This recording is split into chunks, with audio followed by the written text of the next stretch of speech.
Boom. Welcome back, guys. Welcome back to Comedian Bible Study, the show where I trick my favorite people into talking about my favorite thing, which is God. As always, behind the board is my man Channing. Say what up, Channing. What's up, fellas? Happy Friday. Happy Friday, brother. Well, and man, I can't wait to bring in my next guest, man. This dude right here, one of my favorite people in the world. He was on America's Got Talent. He was a finalist on Comedy Central's Roast Battle 2, War of the Words, and he's appeared on Nikki Glaze on Not Safe with Nikki Glazer and HBO's Green Light. My brother Jay Light. Thank you. Oh, we have a full studio audience today. I love it. Isn't that crazy? This is great, bro. Thank you for being here, man. I Thank appreciate you for having that. me. I'm happy to talk about God. Yes. and everything else in between. I love it. Oh, dude, there's so much in between. So much in between. There's so much in between us and God, man. I love it. Now, let me ask you, what's your theological stance as of this time in your life? I think the best way to sum up what I think theologically is I would consider myself, I think the best way to say it is I would consider myself a deist. You familiar with that? Okay, that's like, so it's like there's a creator. Like, I know that there's creation, there's an intelligent design, but not necessarily subscribing to a particular theology. Yeah, because I grew up Christian in the South. I grew up mostly Presbyterian. There's a little Methodism in there, a little Catholicism in there. I didn't really jive with Christianity by the end of my time growing up in Texas. I would say I wouldn't call myself an atheist for those years, but I was definitely more in the like agnostic kind of like spiritually seeking vein. And then I, as a sober person, I've through 12-step recovery work, there is a lot of encouragement to have a relationship with a higher power, a God of your own understanding. And the way that I understand God is I use it as sort of like a shorthand for everything that I can't explain. And there's a whole lot that I can't explain. Dude, yeah. So I think, absolutely. Yeah, it's the idea of like deism being like God is like the watchmaker that like set everything in motion and then everything just kind of pans out. Right. Everything's goal driven in nature. You can look at DNA as one thing, like there's a message in DNA. Yeah. Some sort of, yeah. And there's like, I'm somebody who's like, you can feel, I think you're drawn to like the path that is in most align with like whatever God has set out for you. Right. And you can choose to not go that way. You can choose to follow the path of self-will, but I have found that following the other way works out better for me. Oh, okay. That's the way I think about it. I'm not gonna lie, dude. Usually I like I kind of stereotype everybody, and I guess pretty good. I thought Jay was like all about like some Joel Osteen stuff, man. I just you have that youth pastor, so I didn't. Hopefully my questions. The Texas connection. I mean, listen, Joel. I grew up going to not exactly like the big like Joel Osteen style mega churches, but I grew up around plenty of them. The churches that I went to were a little bit smaller. They have since grown and have become fairly large, but I've never I've been to a few of those mega church services, and it's a real like it's nuts. It's a lot. Like the evangelical like Southern Baptist kind of vibe is really like it's something else. Oh yeah, it's next level, man. It's funny to think about a small time pastor like looking at his plight the same way a comic will be like this small guy is like doing flappers. The nightcap and all this shit, and he's looking at Joel Osteen like headlining Madison Square Garden, all this shit, and he's like, "Man, I gotta get there." It's exactly like when am I gonna get my PureFlix special? PureFlix is not booking anybody. Is that a real thing? That's a real thing. Yeah, that's a real thing. That's Christian Netflix. PureFlix is a company. It's Christian Netflix, and they also take movies and edit out stuff that is objectionable, so that way they can be played for a family audience on PureFlix. And they do that with studio permission? No. Oh, wow. You do it with God's permission, homeboy. My bad. I don't need no studio permission. You don't need Ted Sarandos when you got fucking God. Oh, sorry. I don't know if I'm allowed to swear. Baby. What you talking about? But no, man. So, and I do want to get into this word, man. Hold on, let me jump in here, man. But I'm gonna get back to talking about. But I appreciate you for choosing the word for today, and it's from the book of Philippians, from the New Living And now, for those of you not Filipinos, I had a pastor who used to say Filipino. It's not Filipinos. It's the book of Philippians. I love Filipinos, but we're not talking about Filipinos right now. We're talking about the Philippians, okay? And we're in chapter 2, verse 12 through 14. And verse 12 reads, in New Living Translation, "Dear friends, you always followed my instructions when I was with you. And now that I am away, it is even more important.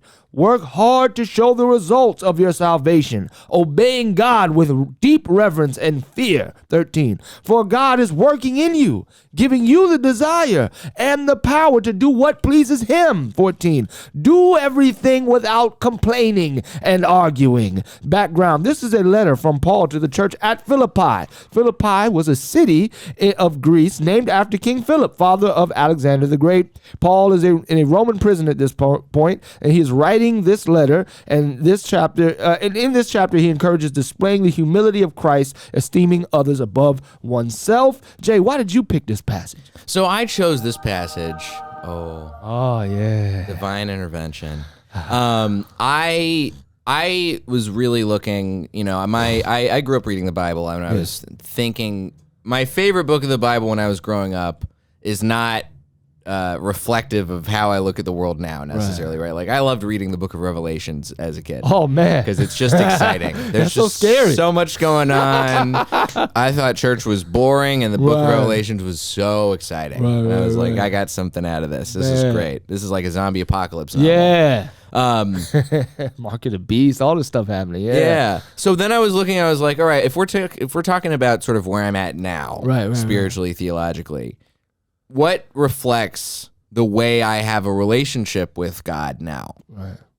And I looked into seeing how in there's alignment between ideals from 12-step recovery and from the Bible. Yeah. And this passage, specifically Philippians chapter 2, verse 13, really lined up with the way that I have developed a relationship with a higher power through that work. So to me, this really speaks to 11th step work, which is seeking through prayer and meditation to maintain a conscious contact with God as we understand God. Nah, see, and I wish I didn't know that about you, that you were in AA, right? I'm sorry.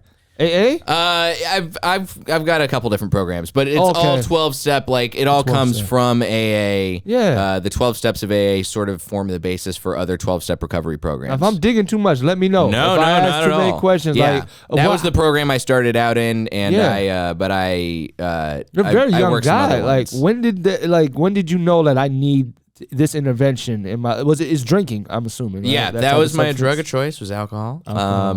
I sobered up just about 8 years ago. It was September 10th, 2015. Was my last drink I ever had. Right. Mm-hmm. What was it? I took a shot at the Comedy Store. I think it was whiskey. It might have been tequila. But it was on the patio, and It's a good way to go out. It was a good way to go out. But I just done a show with a friend of mine. It wasn't my last time getting drunk. My last time getting drunk was 2 days prior. It was Labor Day, and I had already been that summer. Had been on sort of a bender, and I was like, I gotta cool it a little bit. Right. And I remember I'd been drinking every day nonstop, and the day of Labor Day, I woke up that morning and I was like, all right, I'm not going to drink before I go into work today. Right. Because this is when I still worked at the Comedy Store, so it's very easy to get drunk on the job there. So I was like, if I can hold off until I get to work, then I'm fine. And I could not hold off until I got to work. Yeah. I got to work. I started feeling sick. I got somebody to cover my shift. I had continued to drink the whole time that this was all happening. And then I went home, and then I popped, I had a a PBR tall boy, popped the tab on that, and then that was the moment I was like, oh, I don't need this. Maybe I should not do this. But it wasn't like you were beating people up or nothing like that, or getting into arguments, or. Oh, I was starting to get to that point. You were like that? I was starting to get to a point where I was like relationships with falling, getting into fights with people, not physical fights, but like a lot of arguments, a lot of yelling. And at the comedy, because that's what I was gonna say, because like I assume every time I witness you at the comedy store, I would like. I just felt like not because your name is Light, but you had this light about you that other guys seemed to have. They had a heaviness, right? And I remember being like, "Oh, Jay's pretty cool." And then I found out you did improv and all that other stuff. So I was like, maybe that's it. That's why the assumptions are in my head that you were like, just following Christ. But I was like, there's no way that could survive in that environment. No, that would get beaten out of you real quick. They just beat the light out mentally. Of you, beat the Christ light out of you in the comedy store. Yeah, it's a very dark and heavy place for those of you who, comics will probably know better, but even if you experience it as an audience member, sometimes you can probably feel that. But yeah, so like so that environment, do you think comedy itself made you get into the substance abuse, or do you blame some of that? I would have gotten into that without comedy. I mean, I didn't really do anything until I got to college. Okay. I started like smoking weed when I was in high school. Right. I didn't drink until I went to college, but then I was like, it was like off to the races. It felt like I was tapping into like the version of myself that I was like, oh, this is who I am. Right. I'm this guy. I'm this person who's like the life of the party. I can be this person. And then that just kind of like snowballed. And I think what really actually I found out was that I was not somebody who actually had an identity for myself outside of whatever I assumed other people wanted me to be. Right. So I would be like, I always say in meetings, I'm like a chameleon. So I would like go to different groups of people, go to different parties, and be whatever I thought they needed me to be. Right. And that kind of behavior and thinking goes all the way back to like even before I started drinking and using any kind of drugs. So it was really just like I did not know who I actually was. Even as you started comedy. So this is already behavior that you're having. Then you start comedy after college?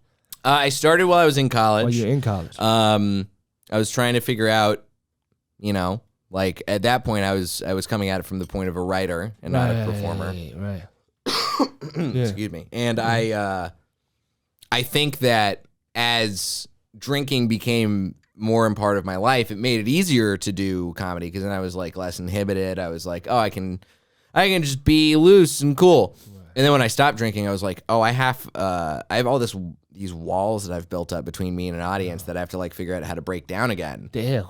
And I think that extended to the outside world a little bit too, where I had like this wall shielding myself. That's as you're getting clean. You're saying like so it's almost like you're starting over again. Exactly. Yeah. Like you're a new guy starting comedy. Mm-hmm. And I had to really examine like who am I? Like what do I value? What do I care about? Am I this kind of person? Am I somebody who cares about certain things that maybe I think I didn't try to care about for a long time or pretend that I didn't care about to try and seem cool? Right. Am I a cool person at all? Or am I just a big dork? Am I a guy who's just like worried about coming off a certain kind of way and having that, I think that lightness that you talk about. Right. I think there was a long time where I was so worried, especially in comedy, because I was like, very image conscious about how I was perceived. And I wanted to seem kind of cool and hard and not necessarily like... Oh, yeah. Hard? I thought that there was like a level... A hardness? I thought when I started doing comedy, I was like, oh, you're not supposed to be friends with anybody. You're supposed to just like focus on your art and you're supposed to focus on your craft and don't be friends with anybody else. And then I remember even in North Carolina when I started out, there were people who would like... I'd go to open mics or shows and other comics would come up and like try and talk to me, and there was a while where I would be like brushing them off and being like, no. And then they started like, I don't talk to new comics, homeboy. And that thing, like I was a new comic also, so it's not helping at all. Right. But then like people started to be like, oh yeah, I'm gonna keep talking to you even though you're being a jerk. Nice. All right. And I was like, okay, I guess I have to be friends with people. Right. And then moving to LA, that it was just like, oh, I have to be a part of a community. Right. And I think once I had a better understanding through doing some 12-step work and seeking and to understand a little bit more about how I operate and the kinds of things that drive me, then I was able to better understand who I am and how I could be myself in society. Now, are you more, because I see you tap into an evil when you're doing roast battling. Like, I've seen it kind of, and I was like, oh, that's always a cool little, because I was like, oh, he's a nice Christian boy. And then he gets on stage and he's like, says the most evil, mean stuff. Walk us through that journey of the roast battle, kind of like, for those of you who don't know what it is, it started in the Belly Room, and there's all kind of iterations all over the country now. But one of the way we understand it now in our present comedy community, it started in the Belly Room, and guys would, have like a couple weeks to know that they were going to battle one another, and they would research each other. I've seen guys have the picture of the other person on their phone. Yeah, that's a common move. Yeah, just to study this person. And then, talk about dead relatives, talk about, everything is a race, everything, man. Like, I had jokes about people's dead family members, people, their wives having miscarriages, all sorts of stuff gets come up, right? Just King David and Bathsheba did. Solomon's older brother's dead, I say. Stuff like that. It's heavy, but he can make it funny. I know it sounds crazy, but it was funny. It's the math. Like, there's a math to that rhythm. Like you said, you're a writer at the beginning. Right. And that was the thing that, like, I got into that. A friend of mine, Frank Castillo. You know Frank. He won the show. He won the same season? He won that same season, yeah. I had to battle him. So we were finalists together, and I had to battle him in the first round of the tournament. Yeah. And it was it was a close battle. He wound up winning, but then he wound up winning the whole tournament. So I can't be too mad. Oh, yeah. Right? Dude, it's my friend. He got it. He's one of my best friends. Yeah.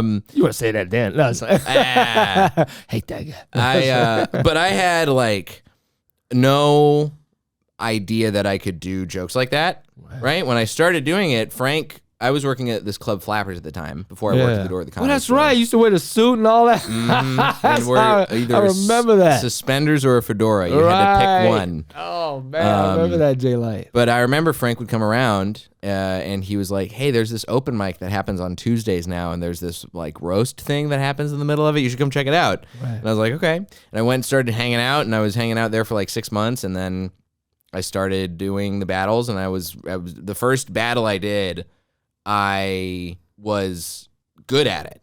And it's hard to be good at it because you have to be able to write jokes that are funny and mean. You can't just be too mean focused. Right. That's a mistake a lot of people make with the roast battles. They write jokes that are not actually jokes. They're just saying a mean thing. Right.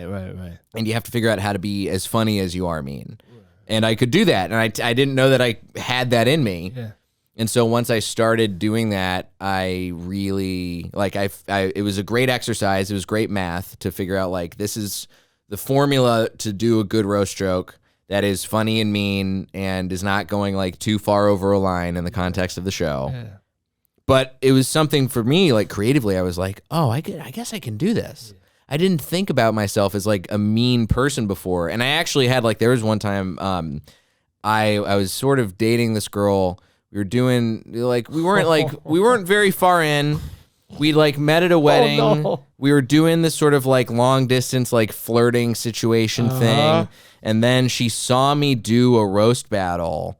Oh, I thought you were going to battle her. No, no. She's not a comic. Oh, no. Not a comic. Destroyed you. But she saw me do a roast battle, and it was the one where I battled this guy, my friend Doug Fager, who I referenced his dead brother. And she was like, I can't believe you would say something like that. And she to the point where she was worried, like, what if we had a fight and you were that mean to me? And I was like, I got to separate it. It's not going to be like that. Fight happens and Jay pulls out his notebook and he's all of a sudden like, all right, I've got all this stuff I've been waiting to say about you and your entire family. Man. I understand I haven't been doing the dishes, but why do you look like this mixed with this but gay? Yeah. But like that was like a moment of before I got sober, before I started to like have a relationship with a God again. This is still in the midst of all that. So I'm like, who am I? Like, am I this person? Can I accept who I am? Right. And through 12-step work and recovery, I was able to accept. Yeah, that's just a side of me. That's a facet of who I am. And no, you're great at it. You're great at it, dude. And I mean, yeah, it is as much as I've been doing comedy a long time, I can't get that rhythm. It's a very specific rhythm with the roast battle because it's very joke heavy. Now, I saw you beat a guy who, shout out to this dude, man. It's on national television, so I'm not pulling out no like tea or nothing like that. You can go look it up. Oh, the Carlos man. Carlos Miller is selling out theaters and arenas. In fact, he's got a special coming out on his network right now. But Jay Light stepped up. And I'm talking about on some David and Goliath stuff. I'm like, oh, Jay's about to get. Carlos is a feared roast comedian. Like when they told me I was going to have to roast Carlos, I was worried. It was literally like David and Goliath because I don't think Carlos even knew who he was battling against, and that gave you definitely the fact that you understood the show, the preparation for it, and how to do that specific show. I think that like urban comedy roasting is more like I look at you, what you have on, and it's very much an improvisational thing. Yeah, like, it's like the Dozen. The Dozen, yeah. Exactly. It's from that like street, type of vibe. But this show is very much, you get 3 jokes or whatever in a round, and it's like that. And you did your thing, man. You whooped on a giant. I mean, let me ask you this. This is hypothetical, but who in the Bible would you fear roasting the most? Oh, who in the Bible? Because Jesus will know your business. Remember the lady at the well? He knew all her business, but I don't know if he would be mean enough to say it like that. But he was pretty funny, even for Jesus' time. He cracked some jokes.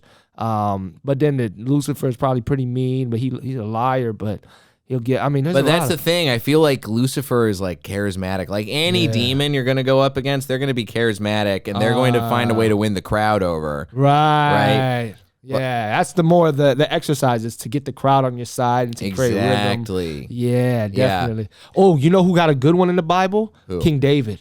When he talked about Goliath's penis right before he killed him. Yeah, he said, who is this uncircumcised Philistine that defies the armies of the Lord? And Goliath, he's talking about my penis in front of King Saul. I mean, that's a good way to get somebody off base. He was way off. He wasn't ready to fight after that. Doing some biblical dick jokes. Why not? That's what he did. He talked about his uncircumcised. But yeah, he was. But no, there's plenty. Look at this man, Goliath's so uncircumcised. He doesn't have a foreskin. He's got a 5 skin. Yeah. See, he would have got so mad. He would have messed Jay up. Kane would probably just get real mad and kill you. I don't know. So creepy. Even his dick's wearing a hood. Right. Oh. I feel like anybody who's got away with words too, I would be worried about. Like, I think Paul would probably be someone who understands how to do a good roast. He was smooth. He's smooth. Yeah. Solomon, I think, is a great. King Solomon, other kings would seek him out for wisdom about how to run their kingdom. And the Queen of Sheba came and gave him gifts just to learn. So he clearly knows how to, keep it. Moses, even he had a stutter, though. But Drew uses his stutter pretty good. Drew Lynch. But Moses, I love how Channing and Danny Jollis fault me on that, even though that's kind of, rabbis have said over time that when he said he's heavy-mouthed and heavy of tongue, Moses, that means he had a stutter. And you guys just said, nah, we disagree with the rabbis. That's just something they've been saying for centuries or whatever. But I don't know. But if you know how to use a stutter really good, the timing of that. Yeah, you can use it as an extra little piece of your persona and your performance. Right. Yeah, yeah. Okay. Like there's one of my favorite roasts I've ever seen. I was in the UK. I was doing the Edinburgh Fringe Festival. Yeah. And there's this guy. His stage name is Lost Voice Guy, and he I think won Britain's Got Talent or was second place in Britain's Got Talent, and he did a roast at the Edinburgh Fringe Festival where he can't speak. He has really really advanced cerebral palsy, so he can't speak, but he has a text to speech thing on his phone, and he did an entire roast battle all based on that. Wow. And it was incredible. It leveled the room just because his mind is his brain is quick and he can just get it all out on his app and he gets the roast. Did he have that retort part? Because there's a quick second where you have like an ability to. He could do that too. He could do that. Dang. It was beautiful to watch. Wow. It was great. The voiceless comic. What's his name again? The Lost Voice guy. The Lost Voice guy. Yeah. Wow, dude. God can take your maladies and turn it into your strengths. Yeah. Come on, man. Come on. Now we preaching. Give me that. Man. What's wrong with you, Channing? There we go. Come on. Lost Voice guy, I'm preaching all by myself over here, there man. He is. Yes, there's our guy. Oh, wow. Dang. Okay, that's dope, man.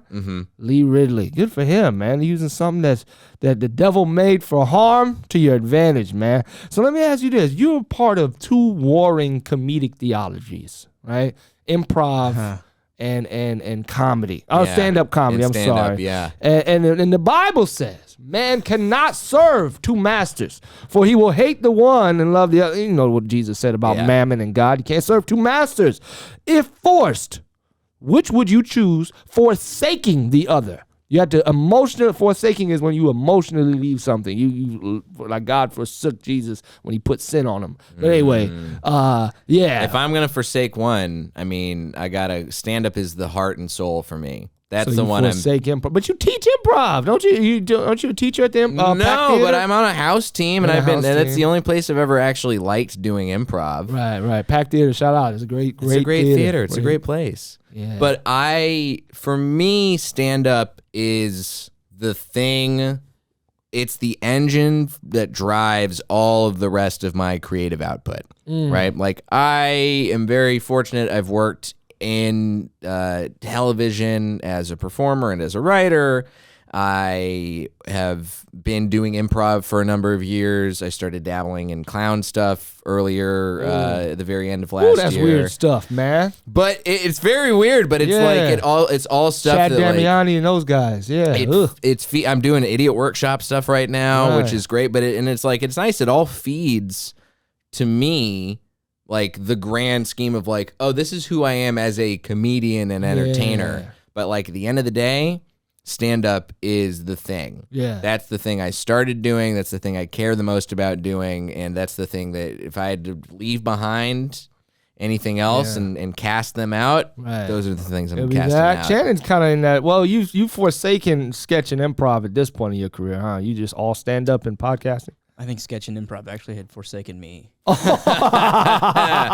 did the Groundlings program, so I failed Groundlings. Yeah, it comes. I failed basic twice. Basic. Oh, really? Snap. Yeah, I failed basic twice, and I was like, and then I was like, I'm gonna try UCB at it, and then I went to UCB. I'd taken a class in Dallas, an improv class that it was a 101 class at this place called 4-Day Weekend.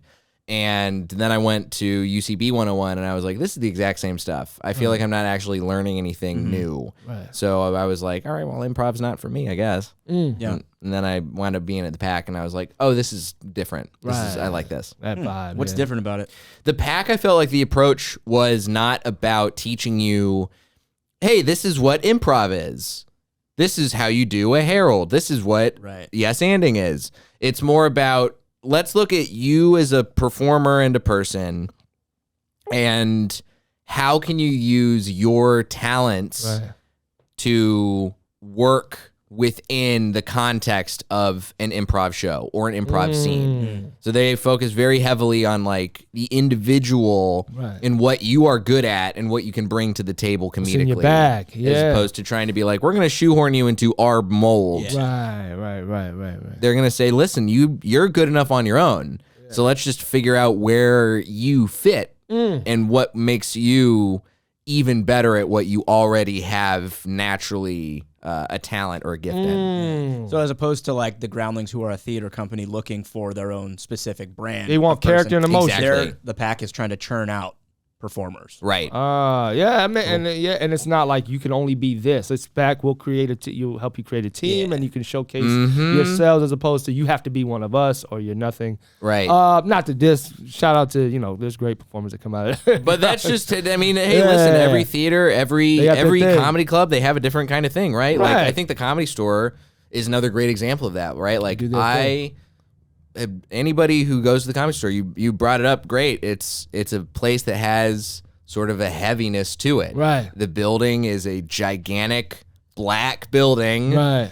All the lighting is red on the inside. The history of suicide, my man, jumping out the hotel next door. A literal bullet hole in the wall. Yeah, stuff like from that. Sam. There's people talk about it being haunted, and it used to have all this mob ties. Right, because it was the Cicero Club before. Ciro's. Yeah, Ciro's. Yeah. Mm-hmm. And like Mickey Cohen used to hang out there, and they have tunnels under the building for where they were running alcohol during Prohibition and stuff, right? No shit. Yeah.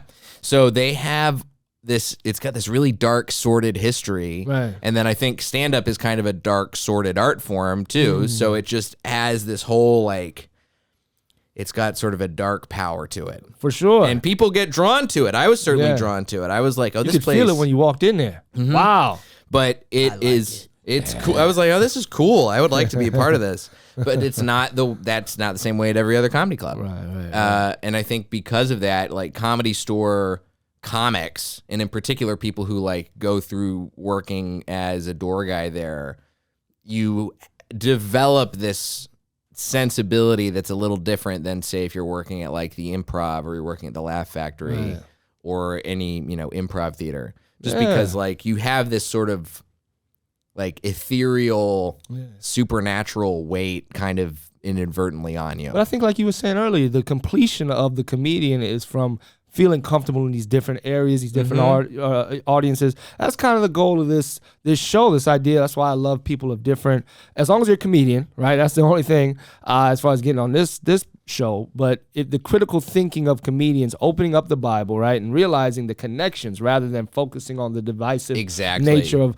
like, wow, these are all, at least the three major monotheistic religions are all Abrahamic religions, right? And what do they say about one another? Right. What ideas, even from deism, flow into the creation and what Moses was describing in Genesis? It's like the connectivity. Once you break through the other side, I feel like you're like, oh, it's this revelation knowledge. You can't explain it. It's like a spark, right? Yeah. And it all encompasses to you. So my improv training, my stand-up experiences have all fed into, I'm like, not that I'm complete by any means. And that's the other thing too. With the spirituality journey, with the comedic journey, it's never finished. You're never perfect. And you're always, you're better today than you were yesterday, even though you bombed today. Exactly. Even if you killed yesterday, you're still better because you've seeking. Gone through, you're learning, you're trying. Progress, not perfection. That's a classic 12-step AA room statement. Yeah, we seek progress, not perfection. Right, and that's what comedy's all about, man. Seeking, but as well as theology. I mean, you should want to seek. I think I see people in comedy too, like, and in religion, they settle on this idea, and you're stupid, and I'm not. Yeah, and you're in a cult, and I'm not. Well, that was one of the things too that like I really was when I was still involved in organized religion and Christianity for a while. That was one of the things that, to me, turned me away from the kind of spirituality that I was seeing at the time, because it felt like there was this level of stagnation and like not necessarily, nobody was really trying to grow.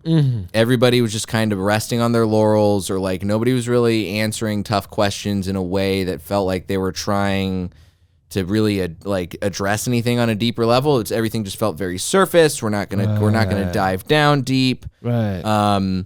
And now, like, I think that there was, as I reflect on it, there was certainly some of my own like questioning going on at the time that was coloring the way I looked at it. Right.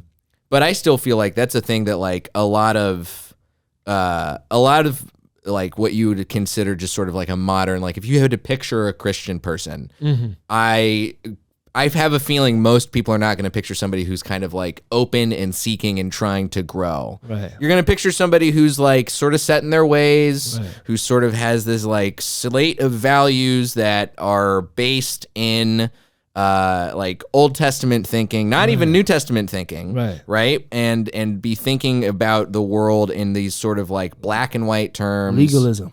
Right. And not thinking like, okay, well, maybe there's a lot more gray area that we haven't considered. Right. Like when I started working through 12-step stuff again, and I've been rediscovering my own relationship with God, that was like one of the things that I had to work past was like stuff is not black and white. Right. And I found myself back in this frame of mind where I was like, everything's black and white. Like this is the way it is, and if it's not this way, then there's no other way. Right. And then I had to be like, oh, there's a lot of mystery here. Right. There's a lot of mystery in life. There's a lot of stuff that I don't understand. There's a lot of stuff that I don't have control over. Right.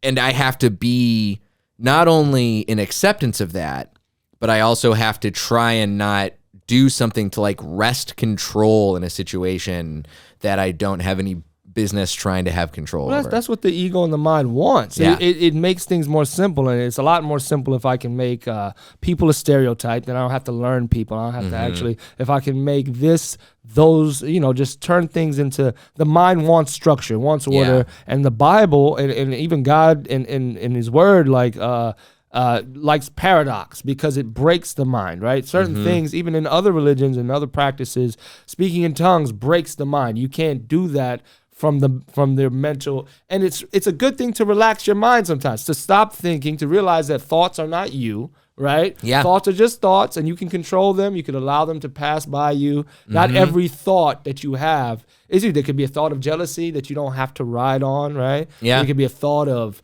hatred or of angst, and the less reactive you are to some of your thoughts, the more complete you are as a person, in my opinion. The more you can exist in the pause and not in the reaction. Right. That, I think, is a real like sign of having a solid foundation that you've built your life upon. Right. Is being able to look at how you react to things and what your instinct is, and also to not necessarily follow that instinct, to really have the strength within yourself to like know that maybe your first gut reaction is not always the right move, that you can go to people, you can take it to trusted friends, confidants, mentors, you can take it to God, you can pray on it, you can meditate, and then you'll be able to find whatever the answer is. One of my sponsors in one of my programs says, sometimes this is a hard thing for me to come to grips with, but like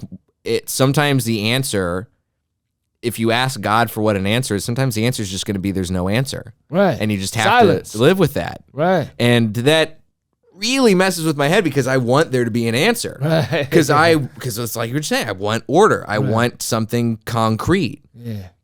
But I have to be okay with the fact that life is not always going to have a concrete answer. Yeah. And that God is not always going to have a concrete answer. No, that's absolutely, dude. Those are some of my favorite parts of the Bible. Where even in when the Hebrew boys, Shadrach, Meshach, and a bad Negro. Right? No, he's a Bendigo.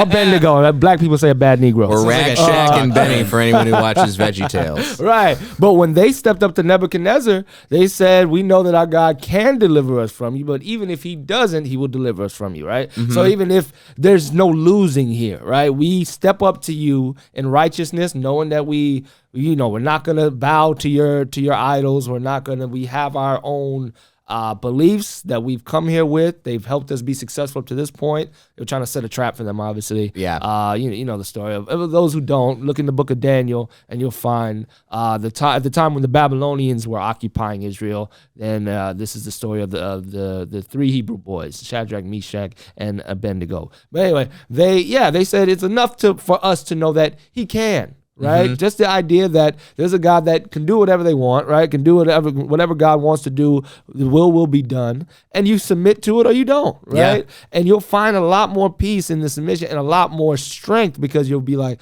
wait a minute, I have a mission, whatever it is, right? Service. I mean, it's always service. Yeah. That's always your mission. You're serving people. If you think you're here to get rich, you'll always be empty. Right? Because first of all, God would never put you here just for you to get rich. You might, as a byproduct, get rich doing whatever the service is that you do, but the service comes first. Yeah. Phil Knight was all about shoes. He loves shoes. He could talk shoes all day. Any comedian you see at the top levels, they can talk comedy all day and night. Mm-hmm. Dave Chappelle is addicted to comedy, right? Yeah. Like, he just goes out. I don't even know if he collects his Comedy Store checks or wherever these guys, when they pop up. I don't know. I know that like Joe Rogan didn't collect his Comedy Store checks for years. I don't know if he might still have a whole file folder full of them back at the store Austin? In the office. Right. Oh, in the office. Oh, wow. Yeah, but it's not about that. Right. It's just like this is the thing. This is the process, and the byproduct might be success, but we just put in. Dude, I'm so happy how this show is growing. Like, I'm glad that it's not getting a lot of attention. Like, 1 or 2 people who get it will follow it. Today we got like a troll today, like on the or in the David Smalley one, but he just wants to say, he hates all religion and that's his thing. But if you shoot up in this religious stuff, because I follow a lot of this stuff and I see the comments and how hateful, like that's normally what's in this realm is people arguing. Of course. Apologists, that type of stuff. But I mean, what's the most heated argument you've gotten into over theology? Can you remember that? Can you recall? Oh man.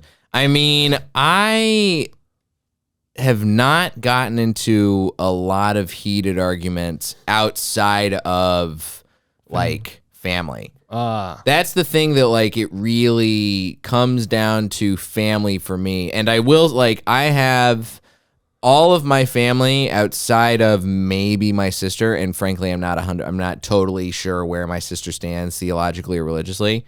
I would imagine we're sort of in a similar boat, but just from like we grew up religious, we're not necessarily religious anymore. But your sister's more in the Christian realm. But the whole rest of my family is all very like, they still go to church regularly, or they are still tapped into some sort of a religious group regularly. And I've had arguments when I was still in my like, I don't know what I am. I feel like I don't believe in a God phase, that whatever agnostic atheist kind of phase, where I was like, I did get in not an argument necessarily, but I had a heated discussion with a cousin of mine who's very religious, right. And I was like, it feels stupid to be religious. And just like totally out of pocket for me to say that. Now I recognize that now, because I was also like, I had no idea what I actually really believed or not. Right? I was just lashing out to lash out. Yeah. Just because I was like, I think there was some level where I was like, I didn't like how secure she was in her faith. Right. That I was like, well, how can you have the answer when I don't have the answer? Because then it takes it back. There's this thing, I try and pray every day. There's a couple of prayers from the program that I do love to say every day if I can. One of them is a third step prayer. There's a line in there that says, relieve me of the bondage of self that I may better do thy will. Right? And it's moments like that. Come on. Where I think back and I'm like, that's the bondage of self. The bondage of self is me thinking I know better than you, how your life should be. Right? Like, it's not for me to try and change someone's mind. Right. I don't even think, like, in comedy, my goal, I thought for a while I was like, I gotta like get people to believe what I'm saying and get them to be on board with me. That's not what comedy's about. Right. Comedy's about trying to entertain. Right. Comedy, you should be, I think, expressing your opinions and having opinions on things and feel comfortable saying your opinions on things on stage. But if your goal, for me, like if I'm trying to change your mind, then I'm totally missing the point, because that is a very selfish, self-seeking thing. That's the bondage of self. Is you like should be bending to the will of comedy itself. Like the comedy is what we came here for. Right. And if the thing that I'm talking about can bend to that will, to that aim, dude, I love that, man. I love it. I had one. In fact, I want you to get that soundbite ready, because I'm about to give a word. But I kind of forgot a little bit. But as you were saying, the last thing you were talking about, So like correction, like knowing that's the only way I know when God is like talking to me. Like so sometimes other voices can get in and other thoughts, and you're not quite sure, is that God? Is that just my will? Is that my ego talking? What is that? I know it's God when it's about me, when it hurts to hear it, when it's chastening, who the Lord loveth, the Lord chasteneth. And if it's about God, don't gossip. If anybody thinks that God is out here telling you what, if he's telling me what Jay needs to do or what Channing needs to do, that's not God. Okay. Yeah. God is telling you he's going to handle Channing himself. He's going to handle Jay himself. He's telling you what you need to do to better handle your situations. And I really feel like you are being stingy with that. Damn, Channing. Damn, Channing. Are you kidding me? I didn't know if you were done or not. Are you kidding me, man? You are cute. I didn't know if you were done. I thought it was going to Hey, listen, going. God was letting Channing listen to your words. And didn't you think heavy-handed today, man. You heavy with that hand over there, turning that knob, man. No, but yeah, I feel you, Jay. That's absolutely true. As far as my experience with God, definitely knowing that, and in comedy, knowing that it's not the crowd. It's easy to blame the crowd. It's easy to blame the situation, and there's tons of. Oh, I thought you was gonna do it. There's tons of. I saw you moving your hand. There's tons of ways to feign your responsibility to your craft, but at the end of the day, you'll get better if you bend to the will of comedy. I find. Thank you. There we go. Thank you. I find that I've been sober, like I said, almost 8 years, and I've really developed what I feel is a pretty healthy relationship with God for me in that amount of time, right? And I find that the longer I do it and the more I keep trying to actually seek spiritually and work a program that allows me to stay in having that conscious contact, whether it's prayer, meditation, being of service, talking to other people in the various programs that I'm in, I find that like the more I come from a place of openness and not defensiveness, and that especially applies on stage, then I am much more in line with following the good orderly direction that I find my God is trying to pull me towards. Right. Because if I'm being defensive, then that means that I am putting up that wall, I'm putting up that shield, and I'm trying to say, nope, that's not how we're going today. That's not the direction we're going in. It's their show. They paid for it. So, hey, man, sometimes that's what it is. You come in with a plan. This is going to be my show, and I'm going to do this. And it don't work that way. Somebody's drunk, and he wants to holler, or somebody's going to drop a plate, or they're going to do something to distract you, and you handle it. But I find even the simplicity of, like, sometimes I noticed recently, I was doing this show in Bakersfield. You performed in Bakersfield before? Oh yeah, the Well. Oh yeah, the Well. Great club. Great, amazing club. Amazing club. I did this joke that I open with sometimes, that in a room that's a little bit more red than blue, like Bakersfield is, they might not react in the way that you would expect them to react in Los Angeles, right? So it's but I did this joke and it didn't not do well, but it was a little bit of a softer reaction than you would expect other places, right? And previously, before I had any sort of like, I think a real solid relationship with a God and a higher power, I would not have reacted from anywhere other than like attacking them and calling them stupid. Yes. But then, because I'm not coming from a place of defensiveness, I can just comment on what's happening as opposed to attacking, right. And opposed to being and casting stones and casting blame, and just be like, oh, you guys didn't buy that joke, right? That's fine, and that's funny. And then I go back and I listen to that set later, and I was they reacted totally fine. Like it wasn't something where it was like, all right, well, I can't use this as a tape. Like it still got a big laugh. But I was just sitting there perceiving like, oh, well, they hated this joke. And I'm glad that I didn't call them out and be like, you guys hated this. How dare you, you idiots. Because then it would have totally derailed what it was ultimately a really, really great comedy set that I can use as a submission tape for things now. Absolutely. And you didn't compromise your thought process. You didn't compromise who you were. You said you didn't like that.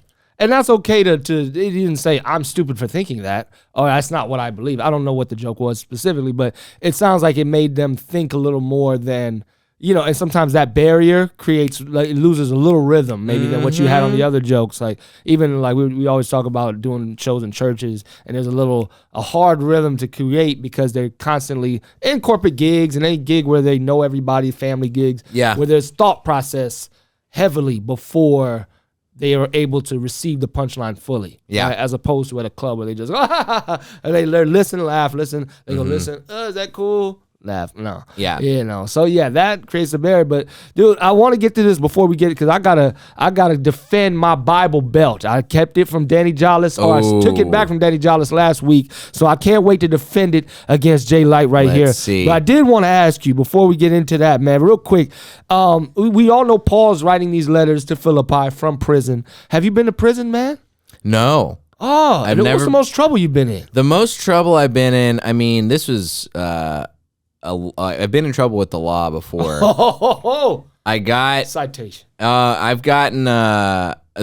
got pulled over a number of times. There was one time it was like right after my freshman year of college. I was in a car. I was hanging out with some friends of mine. We had just gone to see a movie, and we were like, let's go smoke weed off the side of the road. So we like by this movie theater. I grew up in Texas, in between Dallas and Fort Worth. We like find this place off the highway. It's like a side road, and we had this bowl loaded, and we were about to smoke, and then two cops shined their lights in on the opposite sides of the car, and everyone's like, put your hands where we can see them. So this is Texas, right? So the laws are they're very strict, right, about any kind of drug laws. And it was three of us. It was me and two friends of mine. Pulled us all out of the car, took us off separately for questioning. Ultimately, we didn't wind up getting anything beyond a paraphernalia charge. They just confiscated the weed and just took the pipe, and they're like, this is a paraphernalia charge. And I was so worried because I was like, this was the first time I'd ever gotten any kind of like big ticket. Like I had gotten like I'd driven past a school bus one time that was putting its stop sign out, and they tried to really like throw the book at me for that. Right. Because did you go Judas on the homies? Did you snitch? Did you say that's his pipe? I mean, I was like, listen, we were all in there together. We were all smoking it. You stood tall. I stood, and we all chipped in to pay for because it was a friend of mine's car, so they're like, we're gonna give you the ticket, so we all chipped in and paid for her. We paid for it together. 10 toes down, baby. Yeah. Mm-hmm. When they give you that ticket, it goes to one person, right? Yeah. One person has to take it. Who ate it? You? No, the driver. My friend Allison. I drove. remember how that shit worked. Yeah. Wow. Somebody has to be the fall guy. Exactly. Wow. And that was the thing. I was coming up from. This is just after I had learned that there's no such thing as a permanent record. And I was like, they're not going to tell my parents about this? Oh, great. But just Allison's parents got told? Just her parents got Wow, No, Allison. they didn't even tell her parents because we were all of age. We were all 18. Oh, okay. But I was still like, they're going to contact us. They're going to get in touch with us, and we're all going to get in trouble. And then I was like, oh, no, nobody cares. Like, the only reason I think my parents would know about this now is if they listen to this podcast, and they're like, Jay almost got... he could have been in big trouble. Funny. Man, shout out to Allison, man. Dying for your sins, Shout out to Allison. You know what I'm saying? Taking the bullet for everybody, for our atonement. Yes. She went to a private Christian school, so I think maybe she got a little bit of that. It's that principle, man. Yeah. Come on, man. Lay down your life for your friends. But who's going to take the fall right now for this Bible belt? Let's Come on, find Chandler. out. Let's go. Oh, here we go. I'm going to go David and Goliath again. Just like I did against you, Carlos Carlos. Miller.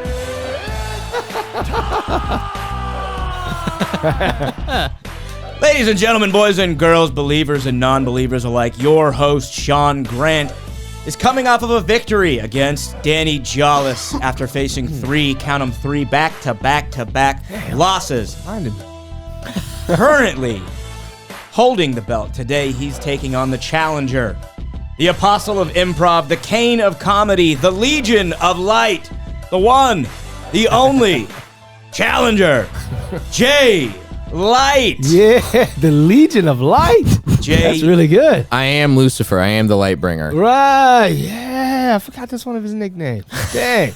I was thinking Jesus when I just improvised that. That was good. great. The Legion's a demon. That was like That's that 7 groundlings demons. education coming through. Exactly. I did have to jot That's some somebody notes who down, didn't fail basic twice. though. Yeah, that's writing lab coming in. Come on, baby.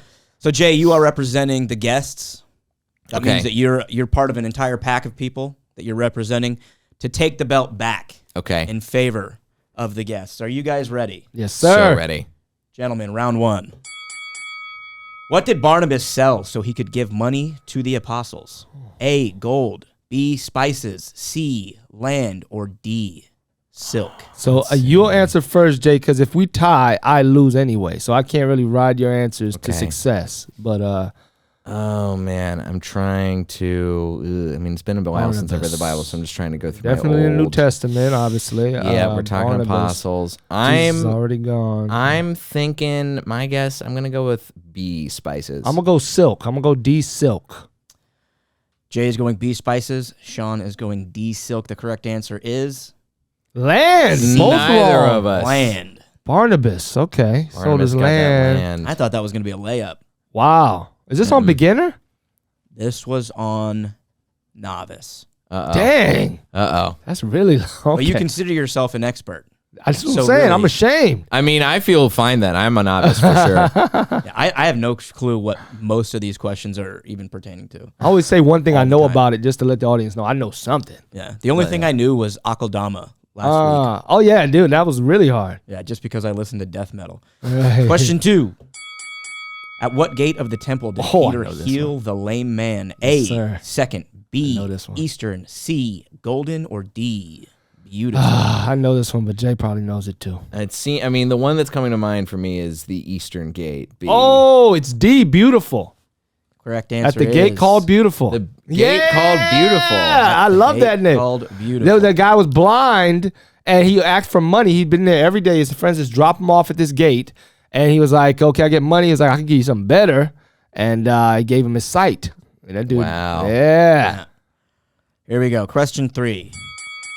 Where was Paul forbidden to preach? Ooh. A, Jerusalem. B, Egypt. C, Asia. Or D, Rome. Jay, you got to get this one correct in order to tie. Okay. If you tie, I lose. But if you both get it correct, I mean, I know there's a couple places here that Christians had fraught relationships with. Well, I know they had a church in Jerusalem for sure, so it wasn't there. I'm thinking Rome. I'm going Rome. I'm going to go, I guess, Egypt, because I don't think he wrote to any churches in Egypt. But I know there was some in Asia Minor and some in Rome that he wrote to. Okay, so Jay, you're going with Rome? Correct. Sean, you're going with Egypt. Egypt. The correct answer is Asia. Oh, we both got it wrong. Wow. Wait. You get to keep the belt. Yeah! Damn. And still... Oh, my goodness. Well, you know what? If you guys had had Big Book from Alcoholics Anonymous questions, I would have sailed through this one. Oh, man. You could have pulled some from the UCB Comedy Bible. Yeah. Oh, yeah. Oh, dude. Is it called a Bible, really? I don't think so. Oh, but there is the Comedy Bible by Judy Carter. Judy which Carter. We could also. Shout out to Judy Carter. Wouldn't Good have started friend of comedy mine. without Judy Carter. Yeah, me too. Yeah. Yeah, man. She's my Moses in comedy, man. So shout out to Judy Carter. But shout out to you, Jay. Thank you for joining, man. Thank you for bringing such insight to the show. Thank you for having through the book me. of Philippians, man. Where can people find you? Where can people continue to follow you on your journey to God through comedy and everything else you got going on? You can follow me on Diet J on all the social networks, and I also have a show that's called Wrong. It's Wrong a Answers. game show. Yeah. Oh, Wrong. Oh, Yeah, okay, just Wrong. You can follow that at Wrong Game Show. It's also available as a podcast. If you like game shows and you got a little bit of a darker sense of humor, then this is a show for you. Hey. It's a game show where you don't win by being right, you win by being wrong. Nice. So check it out. Yeah, and it's live at the comedy. I'm sorry, at the Improv. Sometimes. We do it twice a month. We do Alamo Draft House once a month, and we do this other place called the Roguelike Tavern in Burbank. But we're all over the place. We were just doing the shows in Austin. We got shows in San Diego, New York. That's so dope. We should be back at the Comedy Store in the next couple months doing a show there again. So at Wrong Game Show is where you can see all of the information for that. Dude, that's so sick. And guys, please follow us on Instagram at Comedian Bible Study. That's pretty much our headquarters there. You can follow the producers of the show, at The Other Channing. Yes, sir. On Instagram and all the other stuff. And I am Sean Grant on pretty much everything. But guys, thank you for tuning into the show. Please follow us, like, subscribe, share, and we'll see you next time. Peace. Bye. Peace be with you. Peace. Jay, thank you, bro.